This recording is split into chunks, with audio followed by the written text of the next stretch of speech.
celebrating our 20th season.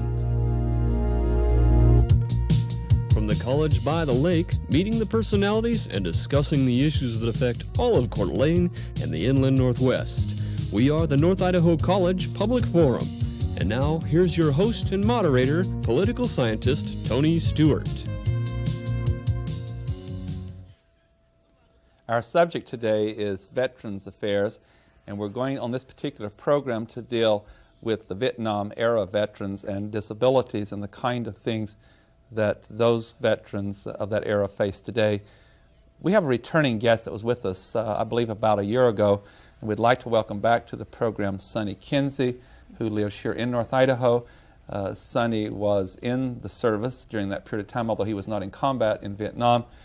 He was in the support system and also was exposed to Agent Orange, and that will be one of the issues that we'll be discussing with our guest today. Sonny, welcome to the program. Thank you for having me, Tony. And as always, I'm very happy to have regular panelists, Steve Sheikh, who is Dean of College Relations and Development at North Idaho College, and I shall ask Steve to commence the questioning. Thank you, Tony. Sonny, I thought maybe we'd begin today by just getting some background information about you. Could you tell us a little bit about yourself, about your military history, and particularly about your exposure to Agent Orange? Well, in 1971, I was in the Navy, and I was sent to Fuji, Japan, where we were mixing chlorophenoxyacetic acid, which is, you know, by as Agent Orange, with pentachlorophenol and creosote. And we were dipping timbers in this mixture and building retaining walls. Well, we had it all over me, and there was no gloves or mask that we used because we were told at that time it wouldn't hurt us. 5 days afterwards, I developed a respiratory arrest and pneumonia and was medevaced to a combat hospital where I spent 3 weeks and then was sent back to the States. After that, I was then released from service and had continuity of problems, respiratory as well as sinus infections. And then, of course, as you know, in 1989, I developed synovial sarcoma in my left leg, in which they amputated it. And to this day now, I have 7 debilitating diseases from Agent Orange exposure. 1971, Sonny, was it widely known at that point in time that Agent Orange was harmful? Well, in 71, when they was told by us by our superiors in the military, we were told it was not harmful. However, 2 years ago in my research of chlorophenoxyacetic acid, I discovered documents from Dow Chemical Corporation and Monsanto, a letter that was written to operations of the government that they had reason to believe that this chemical could cause cancer. However, the scenario was back then with the military leaders is, well, we're going to drop it on the enemy. And they never took it into fact that the soldiers were going to be drinking this stuff in the water or it was going to be sprayed on them. Tell us a little bit about that. I'd never heard before of an application like yours using Agent Orange and other substances to treat timber or fence posts. What was it really intended for? Was it a defoliant or was it an anti-personnel spray that well, you know that first of all, the chlorophenoxyacetic acid was a defoliant. It was used as a defoliant, and then pentachlorophenol was used as a preservative for wood. Now, the reason they had us do it that way was because they didn't want the plant life to grow through the retaining walls. Otherwise, it would rot out the timber, and then it would collapse. And the buildings were sitting on top of these retaining walls. As you know, back then, we're the only country in America who has never signed a chemical warfare pact, you know, even today.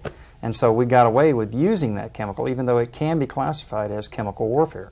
Because now, even today, Vietnam, the people of Vietnam, have numerous amount of diseases and are dying, and their birth rate, a defective birth rate, is enormous. Do you have any way of knowing from the research you've done whether the kind of exposure that you had to Agent Orange was widespread, or was that something that was done only on a very limited basis, and did the service at any time recognize that there were health problems there and stop using it? Well, they didn't stop using it until December of 1971. Of course, I was mixing it in August of 71. Because of the notoriety that it was used in the States and it had an effect of birth defection in American women, they then outlawed the use of this and they stopped using it. It was used in the United States along the Canadian-American borders on the East Coast, and it was also used in Oregon and in Florida. So that, you know, we began to experience it also in the United States of its problems. Sonny, I'd like to pursue that a little bit further. When it was used in Vietnam, as she said, as a defoliant, it would really destroy the vegetation all in that area. Why were some of the decision makers not more tuned into the fact that if it would kill plant life and trees and so forth, that it couldn't impact human beings? I am puzzled with the rationale behind that thinking. Well, I am too, Tony, but you know that military leaders are not scientists, and they like to separate themselves from the both. Their consensus was that we would be able to see more of the enemy with less foliage, and that's what they were concerned about at that time. They were not concerned. Did they not about consult with scientists about the health hazards? Well, I think, according, like I mentioned before, the letter, I believe that they knew of it, but the scenario was that this is the enemy. We're going to drop it on the enemy, that sort of mentality. That was the driving force at the time. Exactly. When you came back to the United States, as many others did from that period of our history, both those who were in Vietnam or those that were in support systems like yourself, developed these complications and different diseases. And it is my understanding that until a very short time ago, the United States government did not recognize that these particular diseases had any connection with Agent Orange. And I know that you became a crusader for this recognition of what was happening to veterans who had returned home. Would you first of all tell our viewers the story that you told when you were here before about how you decided to become an activist? And I have said to you personally that I thought that more than any other one individual in this country, you brought it to the attention of the Congress and the President through a trip across the United States, and I really do think that you deserve that recognition. But tell us how you dealt with that issue as you moved from the West Coast to the East Coast in your crusade. Well, the driving force behind it was, number one is that, you just don't roll over and lick your wounds and die. If you accept your death and you know you're going to die eventually from a disease that was caused by a defoliant, then that's the first hurdle. When I started across country, then I would meet other veterans who would actually just break down and cry right on the interstate freeway, and it kept me going and pushing. And you did this by wheelchair too, didn't you? Yeah, I did it by wheelchair, all 3,143 miles. And it was the motivation of those guys coming out, or not only just the veterans themselves, but then I would meet a lot of widows. And you had to put yourself in their place, and I had to figure one day that my wife would be one of those widows. So that's one of the reasons why I kept pushing and pushing. The American people had to know, because the government kept wanting to slide it under the carpet. And that was one of the reasons that I felt that if I got out and more veterans would see what I was doing, that they would also become involved. And they did. 5,000 veterans did show up in Washington when I got there. And I know that you got a lot of attention as some members of Congress, and even it was brought to the attention of the White House at the time.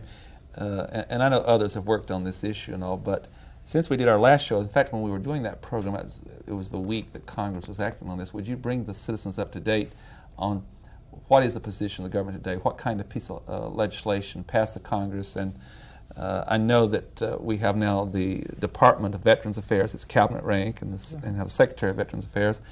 And I just want to give you this opportunity to update our people of where we stand in relation to the position of the government. Well, on the Agent Orange factor, the government now accepts two cancers. One is soft tissue sarcoma, and the other one is non-Hodgkin's lymphoma. Now, if I interrupt and say, by the government recognizing those two, they are recognizing from a responsibility that those two particular cancers, that it has this connection to Agent Orange. Okay, now they're relating soft tissue sarcoma to Yes. Agent Orange exposure. Yes. They have not directly related non-Hodgkin's to Agent Orange. However, they have agreed that a number of veterans have now came up with non-Hodgkin's lymphoma. So they're accepting the cancer, but they're not saying that it was because of Agent Orange. But by accepting it, they're willing to help with the treatment and the finances. Exactly. And then you have chloracne, and then porphyria cutanea tarda, which is a liver dysfunction,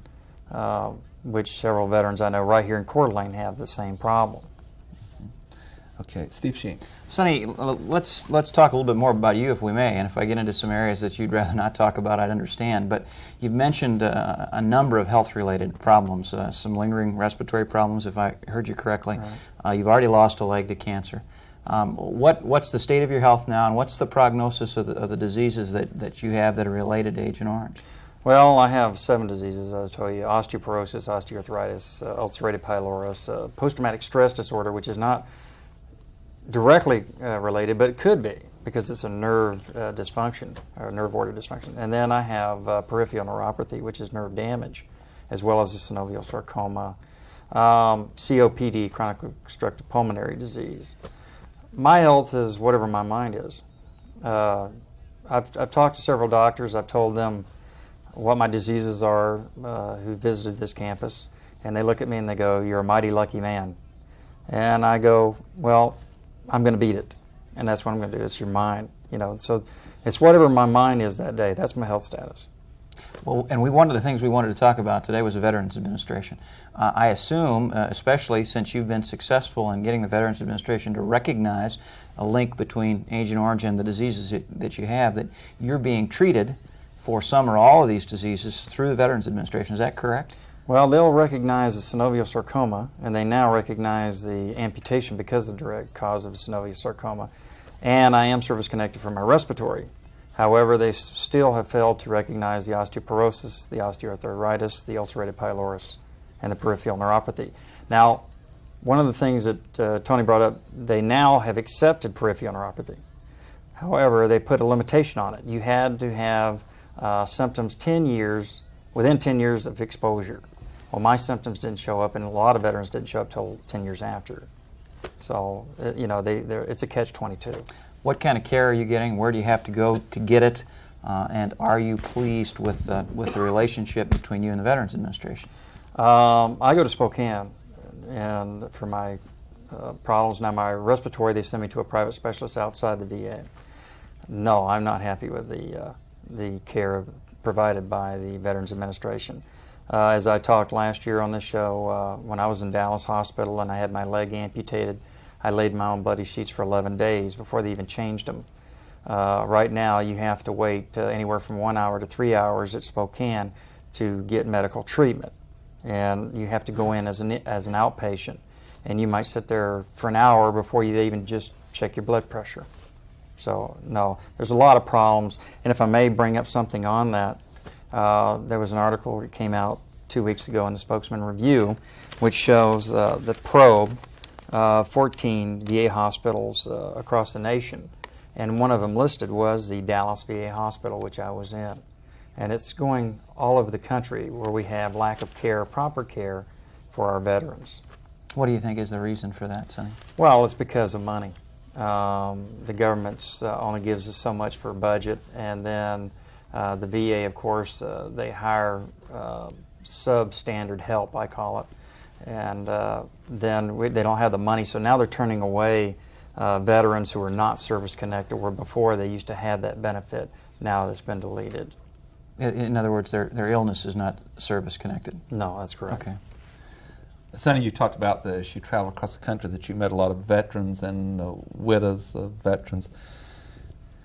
Since you're in contact with lots of people and then also in our own local area, do you have any estimation of how many, we know the number of lives that were lost during the war itself, but for veterans who've come home and have experienced these diseases and have been dying, is there any, what's important is the human being behind it, but are there any numbers of how many people that are affected in this way? Well, the last numbers that came down, Tony, through the Department of Veterans Affairs on the Agent Orange registry, and this was the last numbers I got a year ago, over 250,000 men have filed claims for Agent Orange exposure and illnesses due directly to the Agent Orange exposure. As far as soft tissue sarcoma, last I heard from the VA is 1,800 cases. Now, I don't know how accurate that is. So, this particular war is one in which the fatality rate just continues on and on. And I'd like to ask you in a very personal way, is this complicated and made more difficult? A lot of people sacrifice for this country, and a lot of times the sacrifices were made like World War II and World War I, when we were fighting an opponent that was set up on taking over the world. Adolf Hitler's ambition was to rule the world. Mm-hmm. When it's not a clear, decisive contrast in Vietnam as it was that, and you also had the struggle of finding benefits for the sickness.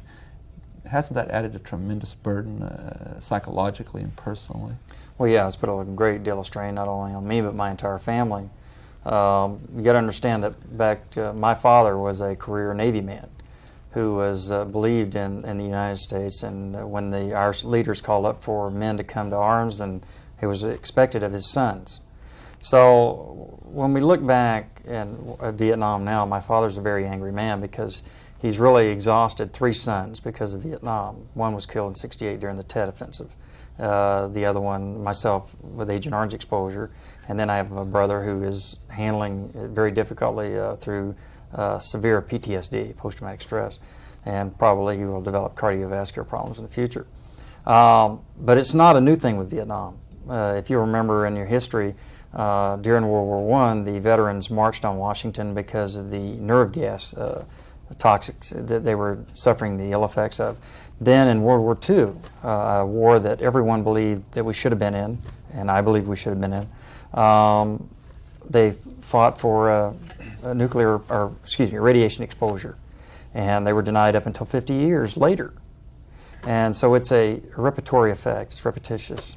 But I guess the point I was adding too is that when you came home from Vietnam, that the American people were not receiving the veterans in the same way they had in others when there was such a clear threat to our survival in World War II. But I guess one of the things that comes out of society and the growth, as the governments begin to recognize the implications of the disease that you got in Vietnam, also the American people have begun to recognize that in recent events that we've had in the last few years in the United States, it seems to me that the Vietnam veteran has been put in a different light and has been joining in with people from other wars. Don't you think that that's within the society being recognized also? Yeah, it is, and I think that Desert Storm had a lot to do with that, recognizing veterans of the past. I here recently when we had our parade here through Coeur d'Alene on Veterans Day, people were more responsive. Not only did they applaud heavily for Desert Storm, but then they also welcomed home Vietnam veterans, which was really like a Band-Aid to a wound. And I saw a lot of Vietnam veterans just fold up and cry because it was so emotional to be welcomed home for a change. Yes, and that's very important. Yes. Steve Sheikh. Sonny, you've got a personal goal in this, and you mentioned it earlier. You're going to beat these health problems that you've got. You haven't put in all this time and effort, though, just for that. What other things do you want to see happen out of your involvement with the Veterans Administration and this whole period of time and some of the things that we're still dealing with? Well, one of the things that I want to deal with, one of the reasons I'm back in school is because I hope to obtain a law degree eventually and then to represent veterans free. I don't want to become an attorney for money. The second thing I'd like to see is that we have within the chain of disability claims, we have a problem because the VA has set up a structure where it's all a process of putting the veteran off, passing time, and if you have a debilitating disease, you don't have time. And they understand that. To give you a classic example, I won't mention a name, we have a veteran who he was here who's had non-Hodgkin's for 8 years. 2 months ago, he finally got his compensation. Well, his health is not very well now to this point. Matter of fact, I'm praying that he'll take on the attitude that I do, but if he doesn't, then he may not be around here for the next 6 months. I just lost another friend, Rick Kemery, who was a prisoner of war in Vietnam. If I could just interrupt, we have dedicated this program today, Sonny, to him, and that will be indicated in the credits because, in fact, he was going to be on this program. We were hoping to join you, and unfortunately, over the weekend, he died. And so we do want to give our condolences to his family, and we have dedicated your entire program to him. Thank you. And then one of the things about Rick Kemery was that he was a prisoner of war. He told me many times that he was beaten in the back by the Viet Cong with the bamboo shoots.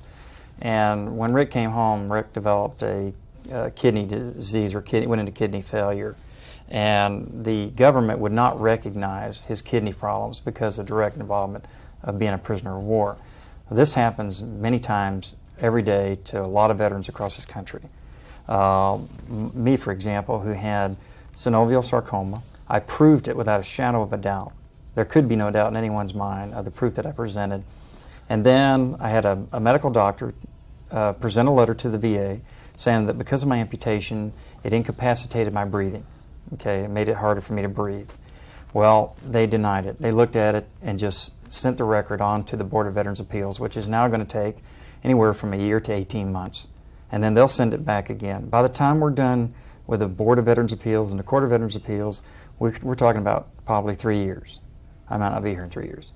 And this has sustained my family of living below poverty level when they could have been living at least comfortable, even though I am ill.